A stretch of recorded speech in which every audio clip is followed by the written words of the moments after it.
Hello दोस्तों, मैं आपका दोस्त नवनीत और आपका स्वागत है हमारे चैनल ई एजुकेशन जोन पर। इस चैनल को मैंने शुरुआत किया था 2020 के समथिंग्स। ठीक है, चीज़ें चल रही थी पर कुछ चीज़ों की वजह से इसको कंटिन्यू कर नहीं पाए थे। अब हम इसको दोबारा स्टार्ट करते हैं और स्टार्ट करने का मेरा उद्देश्य क्या है? ऐसा उद्देश्य बस इतना सा है कि 2026 में बहुत सारी वैकेंसी आ रही हैं, ये सब हम लोगों को पता है। वैकेंसी आ रही हैं और इन सभी वैकेंसियों में क्वांट का पार्ट, एक क्वांट या अर्थमेटिक, इसका पार्ट बहुत ज़्यादा इम्पोर्टेंट होता है। तो हमें ये पता है कि हर किसी भी एग्ज़ाम के लिए कंसिस्टेंसी मैटर करती है। कंसिस्टेंसी इक्वल सक्सेस हम बोल सकते हैं। ठीक है, तो बस इस कंसिस्टेंसी को कंटिन्यू बनाए रखने के लिए सभी दोस्तों की हम लोग एक सीरीज स्टार्ट करने वाले हैं। उस सीरीज में हम बहुत सारे एग्ज़ाम कवर करेंगे, यूपीएसआई का, कांस्टेबल का, लेखपाल में, स्पेशली लेखपाल में DI आ रही है, SSC का, एक सभी की एग्ज़ाम्स के लिए क्वांट की, और एनी स्टेट, किसी भी स्टेट के लिए, एनी स्टेट के लिए। ठीक, हम लोगों को किस तरीके से हम लोग प्रैक्टिस करेंगे? हम लोग क्वेश्चंस उठाएंगे, 5 to 10 क्वेश्चंस लेंगे। ठीक है, उनको डीप में प्रैक्टिस भी करेंगे और कॉन्सेप्ट को भी एक्सप्लेन करेंगे। पहले तो हम लोग स्टार्ट करेंगे अल्टरनेट डेज पे, कि एक दिन गैप के साथ स्टार्ट किया जाए। ठीक है, फिर उसको हम धीरे से शिफ्ट कर लेंगे डेली बेसिस पे। ठीक, अल्टरनेट डेज से स्टार्ट करके हम लोग डेली बेसिस पे आ जाएंगे। हमारे सभी एग्जाम्स भी कवर होंगे और हम लोग डेली प्रैक्टिस करेंगे, जिससे हमारा रिदम ना बिगड़े और कंसिस्टेंसी आएगी तो हम लोगों को सक्सेस मिलेगी, हमारे एग्जाम्स भी क्लियर होंगे। तो हम आज की क्लास को शुरुआत करते हैं। आज की क्लास की जस्ट 1 मिनट। हम आज का पहला क्वेश्चन देखते हैं। आज का पहला क्वेश्चन है हमारा यूपी पुलिस कांस्टेबल का आया हुआ है। आज मैंने जहाँ तक कांस्टेबल के ही क्वेश्चंस लिए हुए हैं। पहला क्वेश्चन है, ब्याज दर ज्ञात करनी है। ब्याज दर ज्ञात करनी है जब 1000 रुपये के मूलधन पर पाँच पैसे की अवधि में साधारण ब्याज 440 रुपये। अब साधारण ब्याज के बारे में हम लोग क्या जानते हैं? साधारण ब्याज के बारे में हम लोग जानते हैं कि जो साधारण ब्याज है वो हर साल बराबर होता है। साधारण ब्याज होता है हर साल बराबर होता है, और हर साल बराबर होता है। ठीक, और हर साल बराबर होता है। और दर पता है हमको, दर क्या होती है? एक साल पर ब्याज का प्रतिशत, एक साल पर ब्याज का प्रतिशत, ये हमारी दर होती है। तो बस हम इसी कॉन्सेप्ट का यूज करेंगे, कोई भी फार्मूले का यूज नहीं करेंगे। यहाँ पे 440 रुपये 5 साल का ब्याज था, तो एक साल का ब्याज कितना हो जाएगा हमारा? एक साल का ब्याज हो जाएगा 88। अब हम इसको निकाल लेंगे, ये एक साल का ब्याज हो गया, इसको निकाल लेंगे। 1000 रुपये मूलधन था, कितना प्रतिशत हो गया है? 1000। ठीक है, 88 इंटू 100। ठीक है, ये कट गया तो 8.8%। तो ये हमारी दर हो गई 8.8%। This one the right answer. अब हम अपने नेक्स्ट क्वेश्चन पे चलते हैं। नेक्स्ट क्वेश्चन है, दो संख्याओं का मासा दे रखा है, लासा दे रखा है। बड़ी संख्या छोटी संख्या के 2 गुने से 2 अधिक है।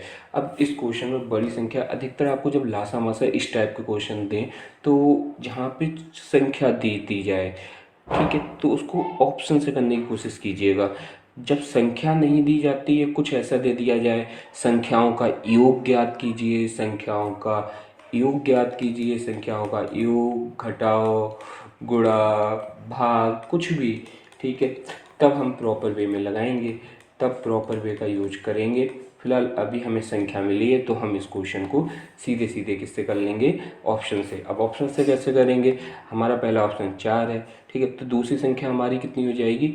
2 गुने से 2 अधिक, 2 गुने से 2 अधिक, तो दूसरी संख्या हुई 4 2 जा 8, 8 और 10, तो ये गुणनफल कितना हो गया?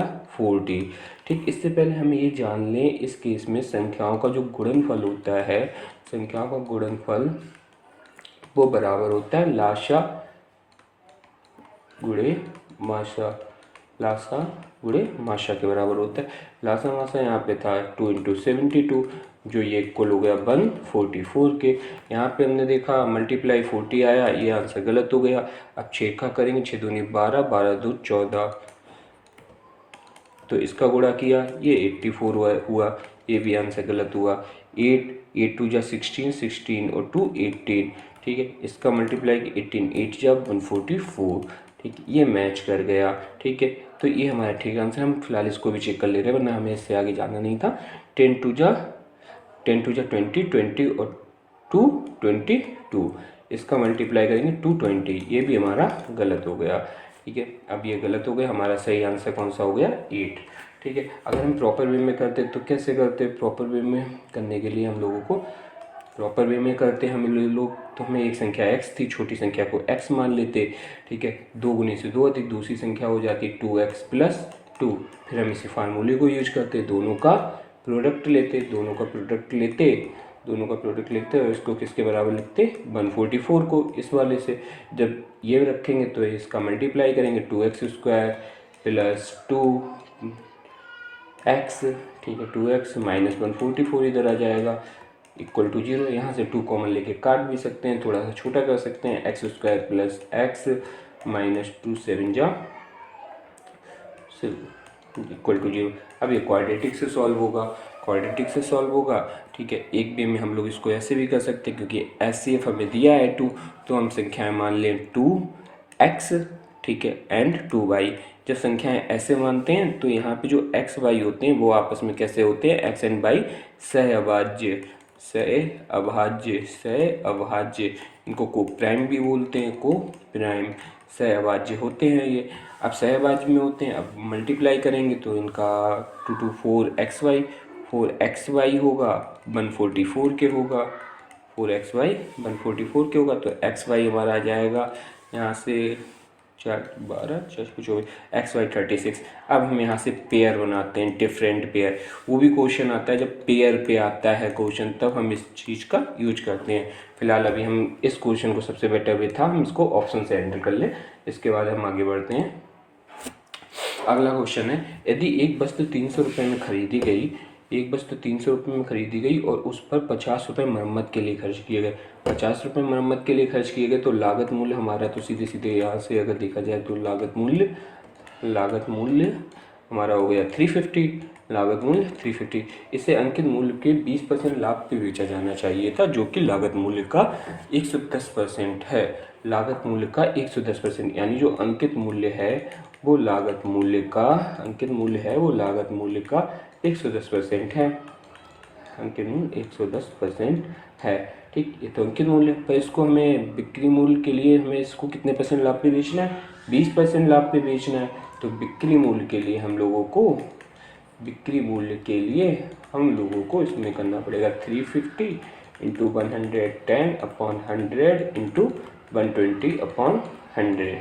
ये तो मैं समझा रहा हूँ इसलिए, वरना आपको सीधे सीधे इतना लिखना था, ठीक है। 350 हमने वहाँ से पता किया, ठीक है। अंकित मूल्य के लिए 110% करना था, 20% लाभ पे बेचना था तो हमें 120% करना था। वैसे हम लोगों को और थोड़ा शॉर्ट कर सकते हैं, हम ये याद होते हैं 20% का मतलब 1/5 होता है, ठीक है, 1/5 होता है। और इसको जब हम इंक्रीज के लेवल पे जाते हैं तो 6/5, तो हम सीधे सीधे 6/5 से भी मल्टीप्लाई कर सकते थे। फिलहाल अभी हमने इतना कर लिया है, इसको कैलकुलेट करते हैं। 1 0 से 1 0 कैंसिल, इस 0 से ये 0 कैंसिल, 0 से 0 कैंसिल, ठीक है, 0 से 0 कैंसिल। 12 बाय 5 60 की 0 हाथ से लगी 6 बचो 42 420, ठीक है। और 420 हुआ इसका मल्टीप्लाई, और इस 0 से ये 0 कट गया इंटू 11, तो 11 2 जा 22, कैरी गया 2, 11 4 जा 44, 44 और 2 46, 462। तो this one the right answer 462। ज़्यादा नहीं करना था हम लोगों को, सीधे इससे करके आगे बढ़ जाना था। अब हम अपने अगले क्वेश्चन की बढ़ते हैं। अगला क्वेश्चन, एक समुच्चय में 3 से शुरू होने वाले 5 क्रमागत है। यदि समुच्चय में सबसे बड़ा पूर्णांक हटा दिया जाए तो समुच्चय के औसत में कितने प्रतिशत की कमी होगी? इसका एक बहुत अच्छा सा ट्रिक है। अगर हम 5 क्रमागत पूर्णांक लिख लें 3 4 5 6 7, जब भी हमें क्रमागत संख्याएं दी गई हों, क्रमागत संख्याएं, ठीक है, क्रमागत संख्याएं है, कैसे भी संख्याएं एक प्रॉपर वे में दी गई हूँ, तो जस्ट मिडिल वाला जो मिडिल में होता है, जो मिडिल, ठीक है, मिडिल में होता है वो ही हमारा क्या हो जाता है, औसत हो जाता है, मिडिल वाला ही औसत हो जाता है। ऐसा ज़रूरी नहीं क्रमागत भी हो, बस मेन चीज़ें जो मिडिल में है वो ही औसत होता है। क्रमागत में थोड़ा सा देखना आसान हो जाता है तो हमें सीधे सीधे सीधे बोल पाते हैं। अच्छा, यहाँ पे अब हम देखें इसका औसत कितना होगा। अभी जो डाटा दिया है औसत हमारा है 5, यानी यहाँ औसत था हमारा 5। ठीक है, अब इसमें हमने बोला गया है सबसे बड़े पूर्णांक को हटा दिया जाए। सबसे बड़ा पूर्णांक क्या 7। अगर 7 को हटा दें तो हमारे पास क्या बनेगा 3, 4, 5 और 6। अब अगर हम इसका बीच का देखें तो बीच में क्या है 4 और 5 दो नंबर आ रहे हैं, तो इनके जस्ट बीच में क्या होगा 4.5। तो हमारा औसत क्या हो गया है इन बचे हुए डाटा का, औसत हो गया 4.5। जब बचे हुए डाटा का 4.5 हो गया तो कितना डिक्रीज हुआ है 0.5, 0.5। तो ये हम परसेंटेज में चेंज कर लेंगे 0.5/5 इंटू 100।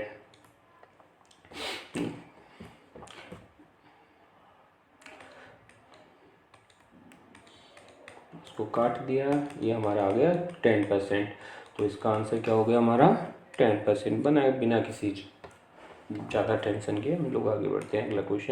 अगला क्वेश्चन है हमारा, एक कक्षा के बच्चों को निःशुल्क पुस्तकें वितरित की गई। प्रत्येक बच्चे को मिलने वाली पुस्तकों की संख्या बच्चों की संख्या का 1/8वां हिस्सा थी। यदि बच्चों की संख्या आधी हो तो प्रत्येक बच्चे 16 पुस्तकें प्राप्त करते हैं। हाँ, इस क्वेश्चन में एक बात ध्यान में रखने वाली है। चलिए मैं क्वेश्चन करता हूँ फिर आपको बताता हूँ। ठीक है, इसमें बोल रहा है ना एक कक्षा के बच्चों को निःशुल्क पुस्तकें वितरित की गई हैं। प्रत्येक बच्चे को मिलने वाली पुस्तकों की संख्या का 1/8 हिस्सा थे। तो हम मान लेते हैं कुल बच्चे जो भी थे हमारे क्लास में, कुल बच्चे हमने मान लिए। ठीक, क्योंकि यहाँ पे 8 था, हम फ्रैक्शन को ख़त्म करने के लिए हमने मान लिया 8x बच्चे थे। तो प्रत्येक बच्चे को कितनी मिली होंगी, प्रत्येक बच्चे को पुस्तकें मिली होंगी x, क्योंकि 1/8 करेंगे। ठीक है, तो कुल पुस्तकें कितनी हो जाएंगी, प्रत्येक बच्चे को पुस्तक x मिली होंगी। ठीक, तो यहाँ से अगर हम कुल पुस्तकें निकालें, कुल पुस्तकें 8x इंटू एक्स 8x², कुल पुस्तकें 8x² हो जाएंगी। 8x इंटू एक्स करके 8x इंटू एक्स करके कुल पुस्तकें हमारी 8x² हो गई। अब आगे बोल रहा है यदि बच्चों की संख्या आधी कर दी जाए। अभी कुल बच्चे 8x थे, अगर बच्चों की संख्या आधी कर दी तो हमारी संख्या हो गई 4x। ठीक है, 4x हो गई तो प्रत्येक बच्चे को 16 पुस्तकें प्राप्त होती हैं। अगर बच्चों की संख्या 4x पर कुल पुस्तकें थी कितनी 8x², तो हमने क्या किया, पुस्तकें सेम रही थी, कुल पुस्तकों को आधे बच्चों से डिवाइड कर दिया तो प्रत्येक बच्चे की निकल आएंगी। कितनी बताइए 16। ठीक है, तो x से x कैंसिल, 4 2 जा 8। ठीक है, तो x की वैल्यू आ गई 16/2, x की वैल्यू आ गई हमारी 8। ठीक है, पूछा ज्ञात कीजिए कुल कितनी पुस्तकें वितरित की गई। कुल पुस्तकें वितरित की गई थी 8x²। ठीक है, तो 8x² इक्वल टू 8 इंटू 8 का स्क्वायर, 8 का क्यूब हो गया, सीधी बात है। तो ये 512 पुस्तकें। ठीक है, तो ये सही आंसर हो गया। ठीक है, अब इसमें गलती क्या होती है, हम लोग कंपटीशन में x को छोड़ना स्टार्ट कर देते हैं।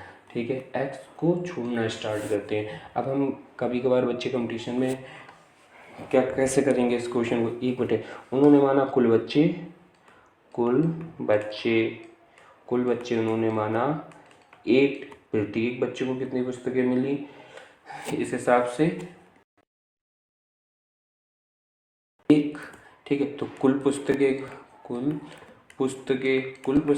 उन्होंने 8 किया। ठीक है, कुल पुस्तकें 8 किया। अब कुल पुस्तकें 8, तो हम बच्चे आधे करने के बाद बच्चे आधे कितने हो जाएंगे, बच्चों को आधा करेंगे 4 होंगे, तो हम रखेंगे 8/4। ठीक है, 8/4 जो हमारा आएगा 2। ठीक है, आधे करने के बाद प्रत्येक बच्चे को मिली 2 पुस्तकें, तो 2 बराबर 16 हुआ। ठीक है, तो 1 बराबर 8। ये तो ठीक है, इतना तो हम वैसे भी निकाल सकते थे।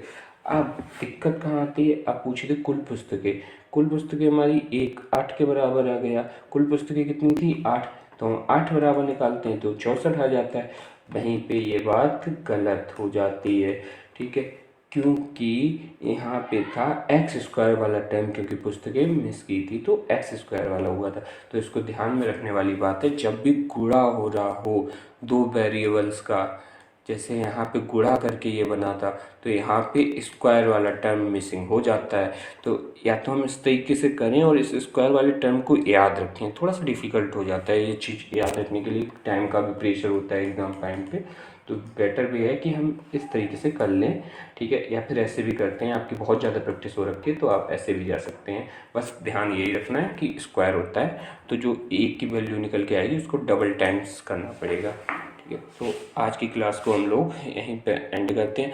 मैंने वो पहले ही बोला था ये क्लास ज़्यादा लंबी नहीं हुआ करेगी, आज सुबह का इंट्रो भी थोड़ा सा ले लिया था, तब भी ये क्लास लगभग 16 मिनट के समथिंग 16 मिनट्स के समथिंग एंड हो रही है। मैं इस क्लास को इस तरीके से डिज़ाइन कर रहा हूँ कि जो आपको इधर उधर चलते फिरते आप भी थोड़ा सा देख पाएँ, यानी आपकी किसी भी हालत में कंसिस्टेंसी बनी रहे, आप एग्ज़ाम्स का फियर आप फील ना करें, एग्ज़ाम फियर की कोई बात ही ना हो, आप हमेशा मैथ क्वांट के या मैथ के टच में बने रहें जो कंपटीशन में आता है। इसी के साथ हम आज की क्लास को एंड करते हैं एंड थैंक यू। और हाँ, एक बात और आप लोगों को बोलनी थी कि थोड़ा सा राइटिंग इतनी कुछ खास अच्छी नहीं है मेरी, अभी नया टैब है तो उस पर थोड़ा सा हाथ हैंड को भी बैलेंस करने में थोड़ा सा दिक्कत होती है, तो राइटिंग पे इतना ज़्यादा ध्यान मत दीजिएगा। फिलहाल आज की क्लास को एंड करते हैं और देखने के लिए थैंक यू, मोस्ट वेलकम।